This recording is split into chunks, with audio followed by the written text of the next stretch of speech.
जय हिंद। हम लोग फिर से दूसरे वीडियो में आके मिल गए। आज जो हमारा टॉपिक है वो है एस्टिमेशन। एस्टिमेशन जो है वो स्टैटिक्स में बहुत ज़्यादा पूछा जाता है एग्ज़ाम में। कह दीजिए ये फेमस क्वेश्चन में है। हाँ, लेकिन छोटे क्वेश्चन में, जैसे कि 2 मार्क्स में हो जाते हैं, 5 मार्क्स में। इससे ऊपर वो नहीं जाता है इसमें क्वेश्चन, लेकिन है फेमस क्वेश्चन। तो चलिए इसको समझते हैं ये है क्या, और इसके कुछ मेथड ऑफ एस्टिमेशन है और कुछ इसके एप्लीकेशन है एग्जाम्पल के साथ साथ। तो हम लोग देखते हैं। तो estimation is a process of making a rough calculation or of a number, value or quantity to simplify calculation। estimation जो है एक प्रोसेस है जिसमें हम लोग रफ कैलकुलेशन करते हैं कोई भी नंबर का। कह सकते हैं कि एक सीधा बात ये है, नंबर हो या वैल्यू हो या क्वालिटी हो, टू सिंप्लीफाई कैलकुलेशन। कहने का मतलब ये है, हम लोग एक रफ कैलकुलेशन कर लेते हैं कि हम लोग को मालूम चल जाए कि इसका मतलब पूरा टोटल वैल्यू क्या है, ये कहाँ से आया है, कितना होगा, अनुमानित लगा लेते हैं। इसलिए हम लोग कहते हैं रफ वैल्यू, और इसी प्रोसेस को हम लोग कहते हैं एस्टिमेशन। ठीक। इसका दूसरा कह सकते हैं डिफिनेशन ये भी है, estimation can be use to understand the behaviour of the population using a small sample. अगर हम लोग कोई छोटा सा सैंपल ले लेते हैं पॉपुलेशन में से, ठीक, तो हम लोग को ये मान चल जाएगा कि हमारा पॉपुलेशन जो है वो कैसी है, उसका बिहेवियर हम लोग को समझ में आ जाएगा। इसी चीज़ को हम लोग कहते हैं एस्टिमेशन। जो ये हम लोग छोटा सा सैंपल लिए जो हमारे पॉपुलेशन को बताया कि वो पॉपुलेशन कैसा है। जैसे कि एग्जांपल में ले लें, अगर हम लोग हाइट ले लें तो पॉपुलेशन में हाइट ले लेते हैं, एवरेज कितने लोग हैं, एवरेज की हाइट कितनी है।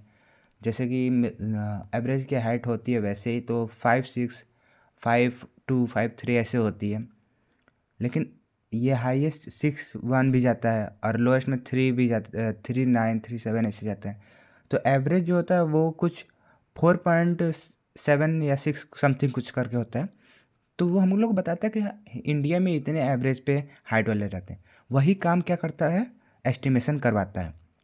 एक एग्जांपल ये भी है, scientist can estimate the average weight of the fish in a lake by taking a sample of a fish and calculating a confidence interval. ये जो है कर रहा है, इस एग्जांपल का मतलब बता रहा हूँ। जैसे कि अगर कोई हम लोग देख लिए, अगर कहीं फिश का लेक है जिसमें फ़िश रहती हैं, गांव में अधिकतर होता है, उसमें से साइंटिस्ट आया और कुछ फ़िश उठा ली, फ़िश के ज़रिए, जैसे जाली के ज़रिए फ़िश को पकड़ लिया और उसको वेट किया। तो वो वेट करने के बाद एक एवरेज वैल्यू निकाल लेता है कि हाँ इतनी एक फ़िश की लगभग लगभग इतनी वेट है। तो ये हमें ये मालूम करता है, जो साइंटिस्ट है वो बताता है, या हम लोग उसको कह सकते हैं, साइंटिस्ट की जगह यहाँ पे अच्छा वर्ड होगा स्टैटिस्टिशियंस।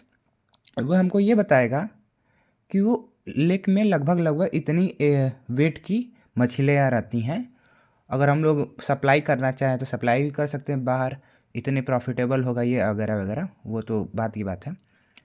तो यहाँ एवरेज वेट बनाने के लिए ये एग्जांपल के तौर पे है। तो यहाँ पर इसका एस्टिमेशन का प्रोसेस, एस्टिमेशन का डिफरेंशियल और एग्जांपल हो गया। अब हम लोग मेथड ऑफ एस्टिमेशन और उसका एप्लीकेशन, तब हम लोग मेथड ऑफ एस्टिमेशन और उसका एप्लीकेशन देखेंगे, साथ साथ इसका एग्जांपल भी देखते रहेंगे। तो मेजर में हम लोग देखते हैं मेथड ऑफ एस्टिमेशन जो 2 प्रकार के होते हैं, एक पॉइंट और एक इंटरवल। एक शॉर्ट में बताया जाए, ब्रीफ इंटरव्यू दिया जाए, पॉइंट क्या होता है। पॉइंट एक छोटी सी बिंदु जैसा होता है, कॉपी में पूरा एक लाइन में एक छोटी सी बिंदु। इसका मतलब क्या है, सारी चीज़ों में से बस एक थोड़ा सा चीज़ लेना, ठीक। और इंटरवल में क्या है, इंटरवल में का मतलब होता है कि जैसे ढेर सारी चीज़ें तो उसमें से कुछ तक। जैसे कि हम लोग कह देंगे, ये एग्जाम्पल था जो हाइट का, तो हम लोग इसमें इंटरवल में ले लेंगे कि हम लोग लेते हैं 15 एज से लेकर 40 एज तक के लोगों को ले लेते हैं। तो ये हमारा इंटरवल वाले में आ जाता है, ठीक, इंटरवल में आ जाता है। तो चलिए देखते हैं असलियत में ये होता क्या है। ये तो शॉर्ट में था, एग्जाम में क्या लिखना है ये तो खुद के लिए था। पॉइंट एस्टिमेशन क्या होता है, a single value from a sample that estimate a population parameter. Point estimate do not provide information about the quality और the precision of the estimate. पहले लाइन का मतलब कहता है कि ये सिंगल वैल्यू अगर हम लोग सैंपल में से ले लेते हैं तो वो पॉपुलेशन के पैरामीटर के बारे में बता देगा, मतलब वो पॉपुलेशन कैसी होगी। ठीक, और ये याद रखिएगा पॉइंट एस्टिमेट जो है वो हम लोग को इंफॉर्मेशन नहीं बताता उसके बारे में जिसका भी हम लोग ले रहे हैं, एस्टिमेट कर रहे हैं। जैसे कि उसकी क्वालिटी क्या होगी, उसकी प्रिसीजन क्या होगा, प्रिसीजन मतलब शुद्धता, मतलब कितना वो प्योर रहेगा, ये नहीं बता पाएंगे कोई भी एस्टिमेट का। क्वालिटी तो समझ में आती है, जैसे कि ये काम होता है, जैसे कि इसको कहते हैं 2 नंबर वाला काम, 2 नंबरी काम। जैसे कि इलायची जो होता है वो बहुत महंगा होता है, जैसे कि 800 रुपया किलो ऐसे कुछ चलता रहता है।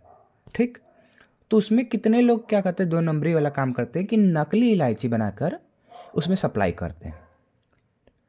अब हम तो जैसे कि हम आप चलिए मान लेते हैं हम ही नकली सप्लाई करते हैं, तो हमने तो उसमें से अपना बढ़िया क्वालिटी वाला आपको दिखाएंगे।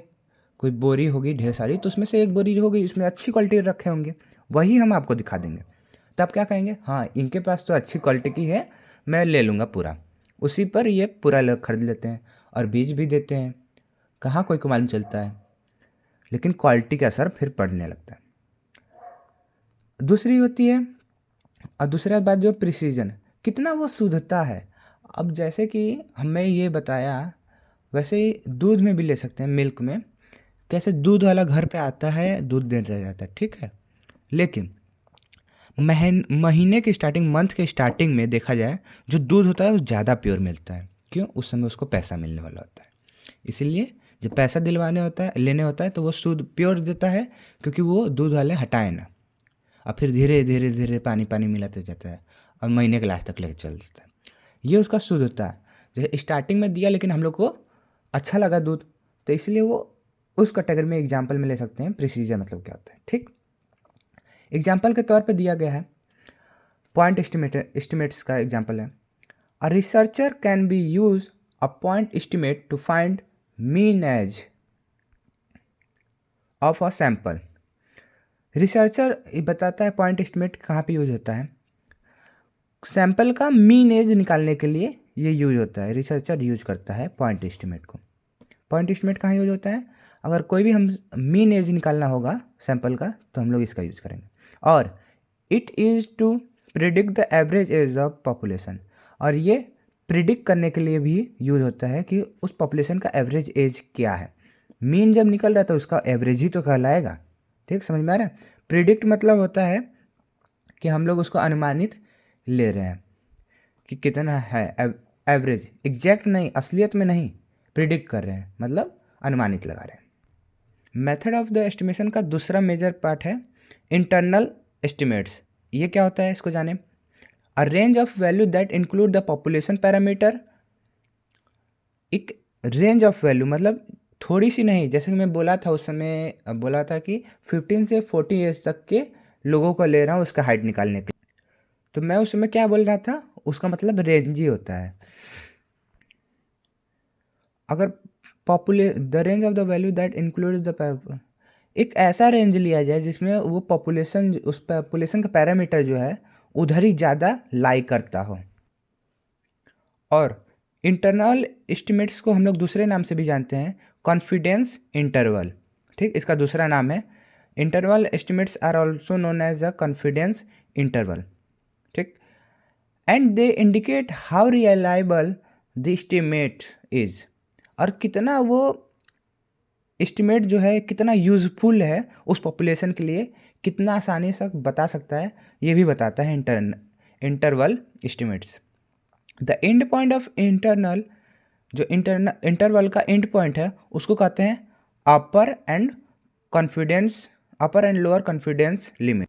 जैसे कि हम लोग अगर मैथ के स्ट्रीम में होंगे तो आपको मालूम होगा अपर लिमिट लोअर लिमिट क्या होता है, ठीक वैसे स्टैटिक्स में भी जो लास्ट वाली पॉइंट्स है उसको अपर एंड लोअर कॉन्फिडेंस लिमिट कहते हैं। कॉन्फिडेंस मतलब इस टॉपिक का नाम कॉन्फिडेंस है, इंटरवल एस्टिमेट का दूसरा नाम कॉन्फिडेंस इंटरवल, इसीलिए अपर और लोअर कॉन्फिडेंस, यहाँ पे कॉन्फिडेंस का यूज कर दिया गया है लिमिट, ठीक। अब इस इंटरवल एस्टिमेट का एग्जांपल देख लेते हैं।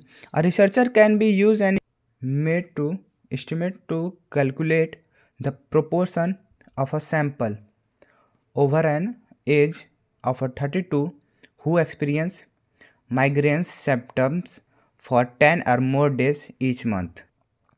इस एग्जांपल में कह रहा है कि अगर जैसे कि कोई को हो ना वैसे, लेकिन कोई को हो जाता है, माइग्रेन हो जाता है, जो कि एक साइड पूरी बॉडी जो होती है वो दुखने लगती है, कभी काम नहीं करती है, बहुत सर दुखने लगता है, उनको माइग्रेन्स कहते हैं और ये सिम्टम्स दिखाता है। ठीक है, अगर कोई हो जिसका एज लगभग 32 है और उसको माइग्रेन्स का सिम्टम्स दिख रहा है 10 दिन या उससे ज़्यादा से हर महीने में, तो रिसर्चर जो है वो इंटरनल एस्टिमेट को यूज़ करता है और प्रोपोर्शन बताता है कि उस सैंपल को लेकर। ठीक, कहने के बाद एक रिसर्चर आया। अब ध्यान से समझिएगा, एक पॉपुलेशन में बहुत सारे लोग हैं उनको माइग्रेन हुआ है। माइग्रेन मतलब होता है जो एक साइड का सर और दुखना, वो बीमारी है। ठीक, 10 से ज़्यादा दिन वाले। रिसर्चर आया, माइग्रेन सिम्टम्स वाले को पकड़ा, अब पूछने लगा, जो लगभग 32 के एज के होंगे। जब ढेर सारा डाटा कलेक्ट हो गया होगा तो उसमें एक रेंज बनाकर वो रखा। ठीक, रेंज रखा। अब वो किस चीज़ से ये पता करेगा कि कितने प्रोपोर्शन में कितने ज़्यादा लोग को ये बीमारी हो रही है, तो वो लगाएगा इंटरनल एस्टिमेट। इस सब का फार्मूला होता है, वो सब अभी को जानना नहीं है, अभी तो बस इतना ही जानना है। ठीक है, तो ये होता है इंटरनल एस्टिमेट्स। कुछ इसके एप्लीकेशन है, एस्टिमेशन के एप्लीकेशन देखते हैं। Estimating the average wait for of premature babies. जो बच्चे अभी जन्म लेते हैं, जिनको कुछ होता नहीं, कुछ भी दिमाग में कुछ नहीं पता रहता है, जो भी बच्चे रोते हैं बस अभी डॉक्टर के पास ही निकले रहते हैं, ठीक है, हॉस्पिटल में रहते हैं, उनका एवरेज वेट निकालने के लिए ये यूज होता है। क्या चीज़? एस्टिमेशन। अब ये नहीं निकालने ये लगेगा कि हर एक बच्चे को जाके वेट करिए, नहीं, कुछ बच्चों का वेट होता है तो उससे हम लोग अनुमानित लगाते हैं कि हाँ, इस स्टेट की, इस एरिया की जो पॉपुलेशन की जो बेबीज़ हैं प्री मैच्योर वाले, उनका वेट लगभग इतना ही रहता है, जो कि अच्छा है। बीमारी इसलिए पता चलता है ना कि इस एरिया में ज़्यादा बीमारी है, पोषण के शिकार हैं, तो उस पर गवर्नमेंट काम करती है।